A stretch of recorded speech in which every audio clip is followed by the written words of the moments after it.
नमस्कार, स्वागत है आपका बुलेटिन में। आपके साथ मैं हूं ललित प्रजापति। सीएम शिवराज आज से प्रचार का आगाज करने वाले हैं। आज वो 2 विधानसभा क्षेत्रों में जनसंपर्क अभियान की शुरुआत करेंगे। सांची और सुर्खी विधानसभा का वो दौरा करेंगे। मध्य प्रदेश में 24 सीटों पर उपचुनाव होना है और इस उपचुनाव पर पूरे देश की निगाहें टिकी रहेंगी। बेहद महत्वपूर्ण ये उपचुनाव है और यही वजह है कि शिवराज सिंह चौहान कोई कसर नहीं छोड़ना चाहते। आज से वो प्रचार का आगाज करेंगे। 2 विधानसभा में उनके जनसंपर्क अभियान की आज से शुरुआत होनी है। सांची और सुर्खी विधानसभा क्षेत्र का दौरा करेंगे सीएम शिवराज।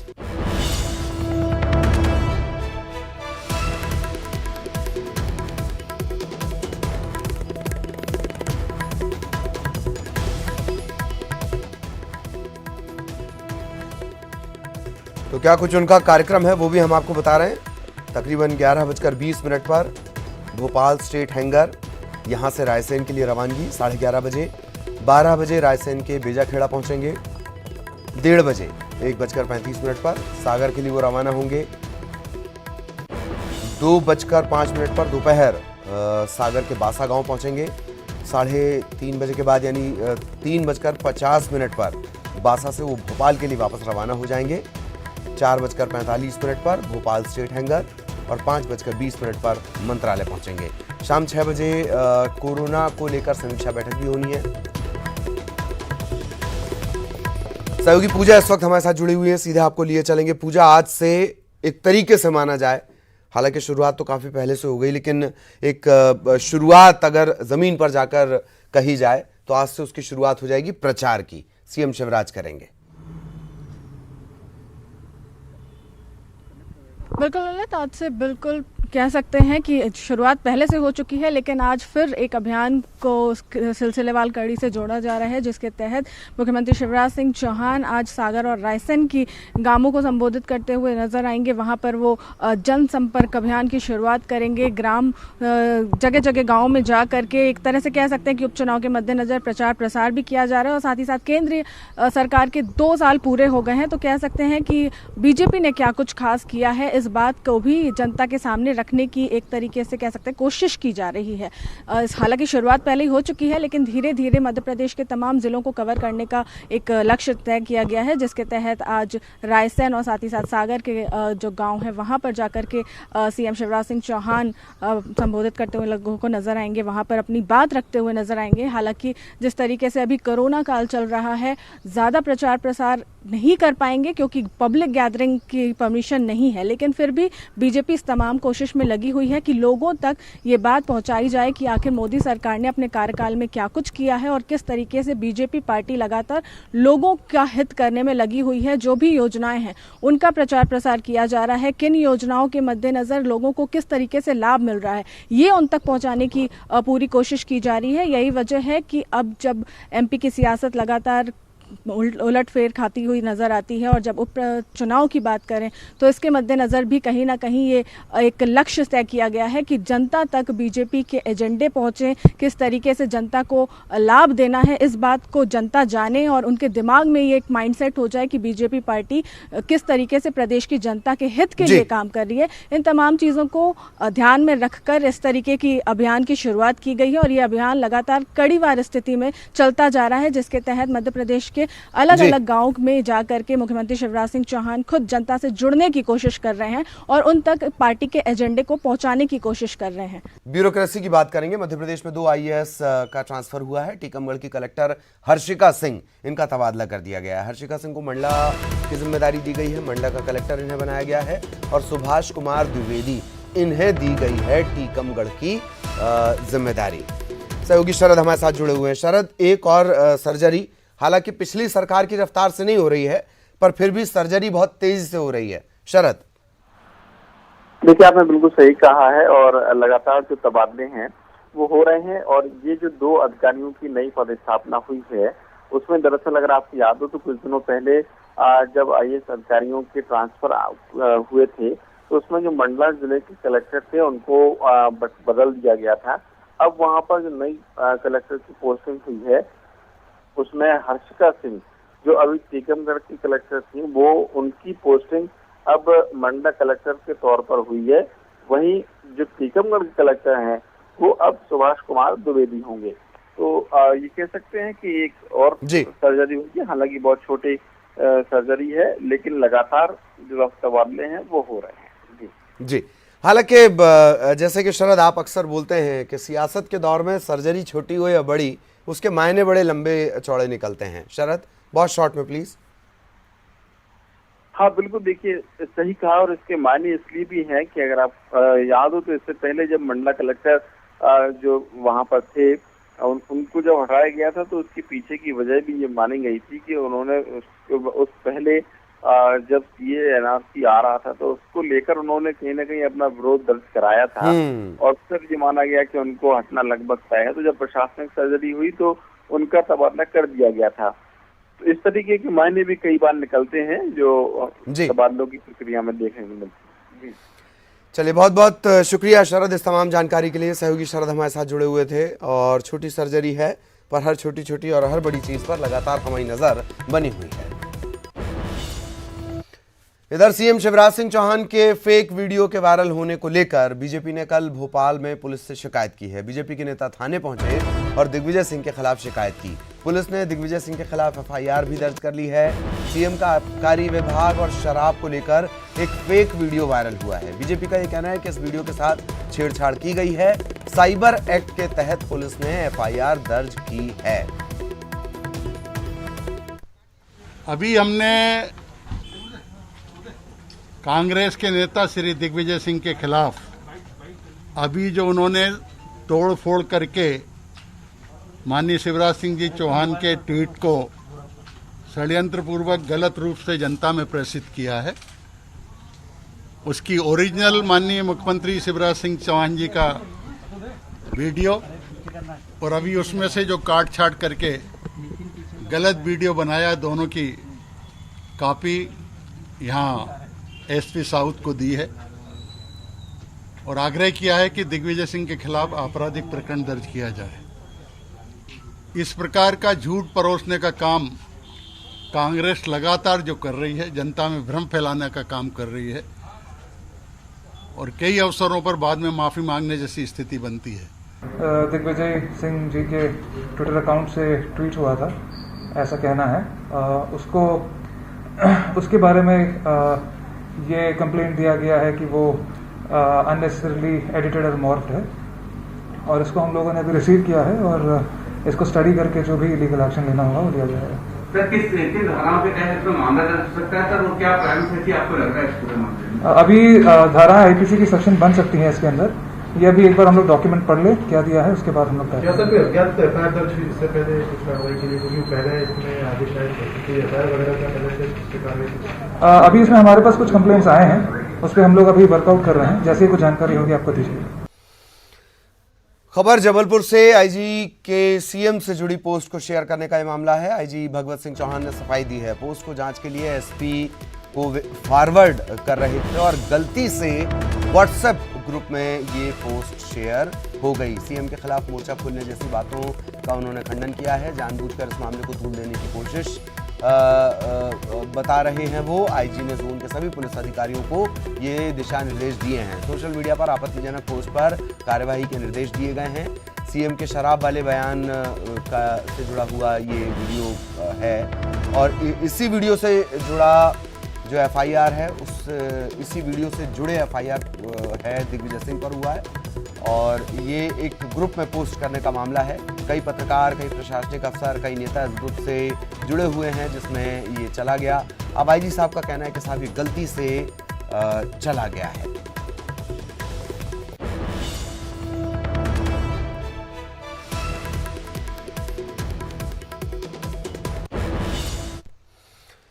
कल नरोत्तम मिश्रा ग्वालियर पहुंचे। पूर्व विधायक मुन्ना लाल गोयल के घर पर गृह मंत्री का स्वागत किया गया, जोरदार स्वागत किया गया।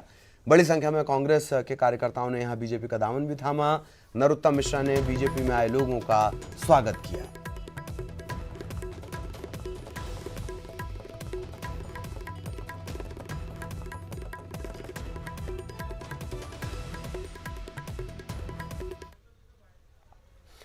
और मंडला पहुंचे केंद्रीय इस्पात राज्य मंत्री ने उपचुनाव में बीजेपी उम्मीदवारों की जीत का दावा किया है। उन्होंने कांग्रेस को दलित विरोधी भी बताया और राज्यसभा में दोनों सीटों पर जीत की बात कही।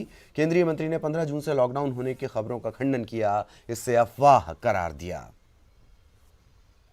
भारतीय जनता पार्टी की सरकार बनने के बाद हमारी जो संख्या है उस संख्या को हम पूरा करेंगे, जितना कोरम के लिए जो आवश्यक है उसको पूरा करेंगे। कि फूल सिंह बरैया को जैसे उनने फार्म भराया उसको भरा दिया होता, फिर दिग्विजय सिंह को कोई ज़रूरत नहीं थी। कायदा तो यही कहता है, अगर दलितों के बारे में वो सोचते हैं तो उनको यही तरीका अपनाना था। देखिए, ऐसी कोई स्थिति नहीं है। ये जरूर है कि कुछ क्षेत्र हैं, कुछ प्रदेश भी हो सकते हैं जो अलग अलग रीजन से, ये बात सही है कि संक्रमित लोगों की संख्या बढ़ रही है, सही है, परंतु उतना ही एवरेज अगर देखेंगे तो ठीक भी हो रहे हैं। कांग्रेस समन्वय समिति कोऑर्डिनेशन कमेटी की आज बैठक होनी है और वीडियो कॉन्फ्रेंसिंग के जरिए ये बैठक होगी। कांग्रेस के प्रभारी पीएल पूनिया वो इस बैठक में मौजूद रहेंगे। सीएम भूपेश बघेल, टीएस सिंहदेव वो भी इस बैठक में शामिल होंगे।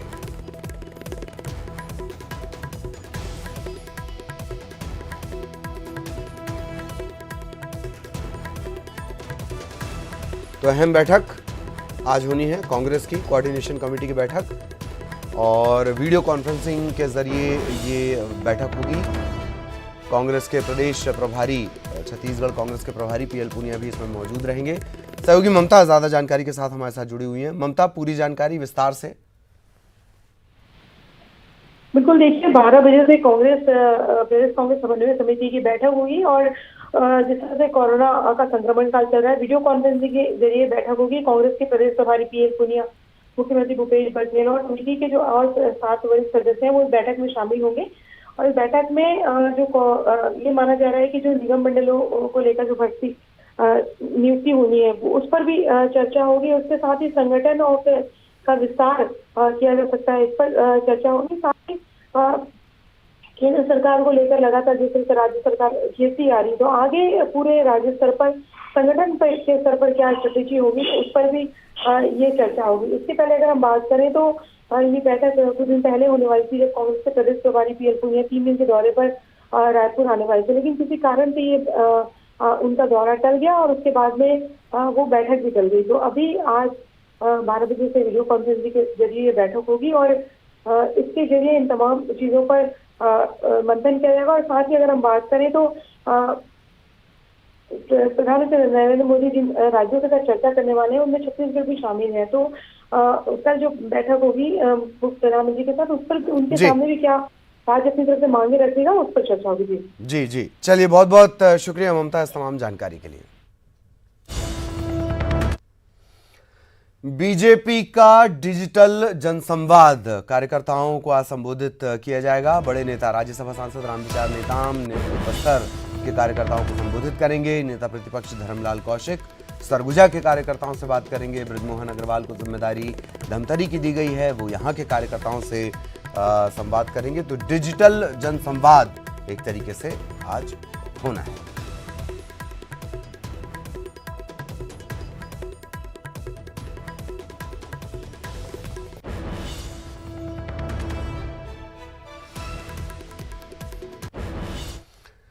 कल वर्चुअल रैली के जरिए पूर्व सीएम रमन सिंह, विष्णुदेव साय और सरोज पांडे ने रायपुर, राजनांदगांव और जांजगीर के कार्यकर्ताओं को संबोधित किया। केंद्र की मोदी सरकार की उपलब्धियों के बारे में जानकारी दी। भारतीय जनता पार्टी छत्तीसगढ़ पर जिला संवाद रैली उद्घाटन प्रदेश के अध्यक्ष सम्माननीय सीएम भूपेश बघेल ने कल किसानों को संबोधित किया। सीएम ने फसलों को बचाने के लिए किसानों से रोका छेका की पुरानी परंपरा अपनाने की अपील की है। इसके तहत जानवरों को खेतों में चरने से रोका जाता है। सीएम ने पंच, सरपंच, किसानों और ग्रामीणों से 19 तारीख तक रोका छेका की व्यवस्था करने की अपील की है। सीएम ने कहा कि कोरोना संकट के बावजूद सभी सोसाइटी में खाद और बीज के इंतजाम कर दिए गए हैं ताकि किसानों को कोई परेशानी ना हो।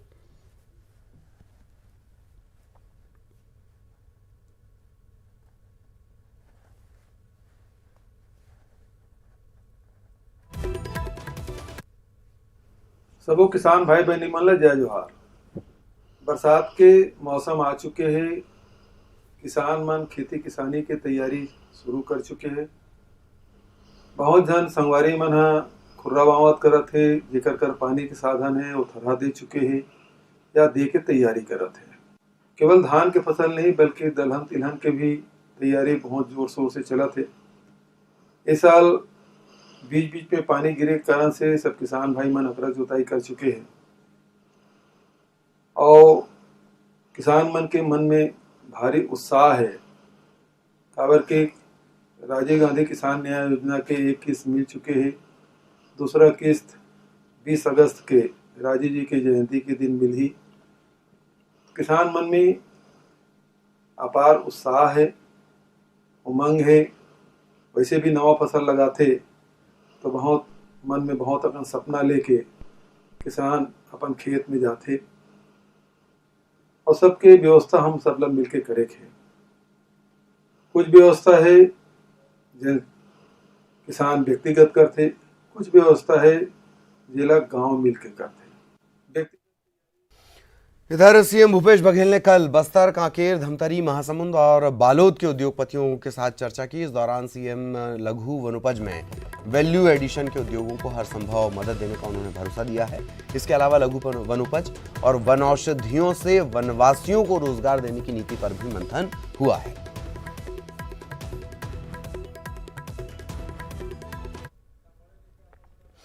प्रदेश में सुपोषण अभियान को बड़ी कामयाबी मिली है। अभियान के तहत किए जा रहे प्रयासों से 67,000 से ज्यादा बच्चे कुपोषण से मुक्त हुए। प्रदेश में कुपोषित बच्चों की संख्या में तकरीबन 14% की कमी आई है। मुख्यमंत्री सुपोषण अभियान के साथ साथ दूसरी योजनाओं के एकीकृत प्लान से बच्चों में कुपोषण दूर करने में बड़ी सफलता मिली है।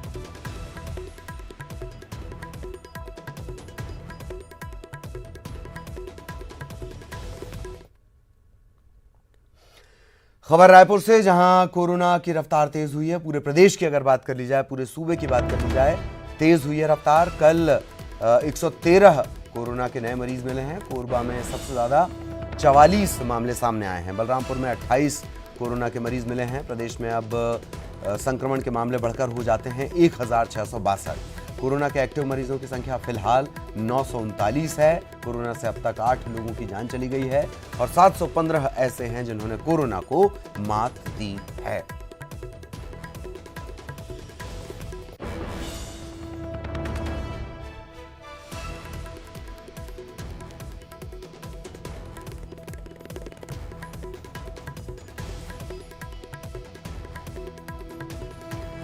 सहयोगी अवधेश इस वक्त हमारे साथ जुड़े हुए हैं। अवधेश, पूरी जानकारी।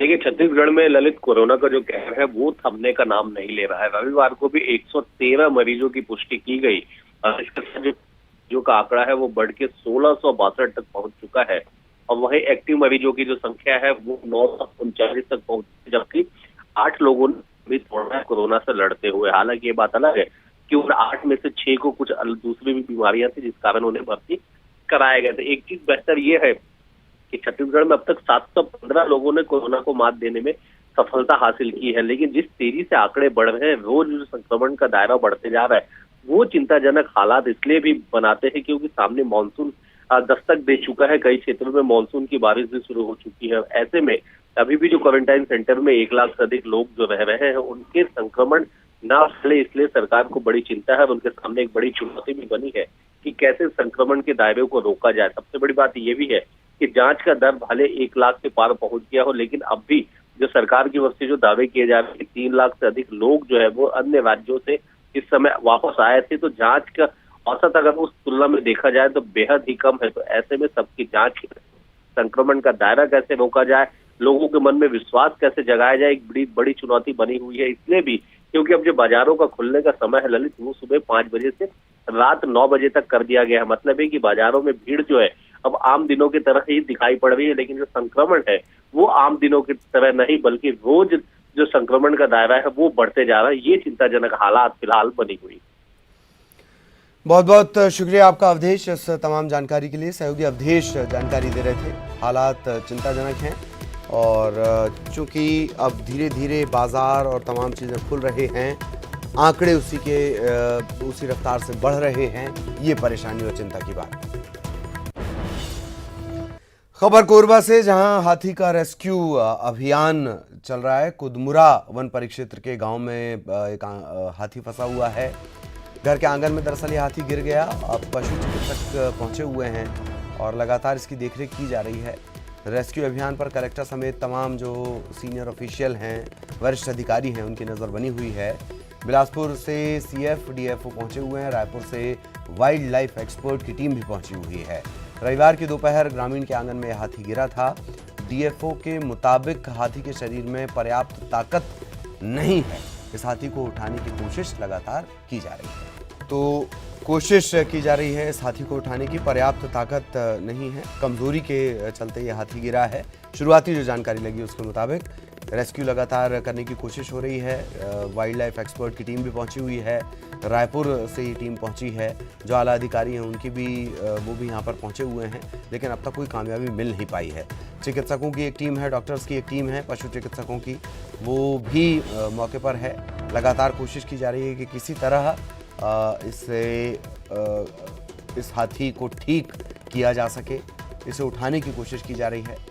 और कल ये कुदमुरा वन परिक्षेत्र के गांव में एक ग्रामीण के घर के बाहर ये हाथी गिर गया। इसके बाद इत्तला दी गई, वन विभाग को इत्तला दी गई, जिला प्रशासन को इत्तला दी गई और उसके बाद से लगातार ये कोशिश की जा रही है कि किसी तरह इस हाथी को खड़ा किया जा सके।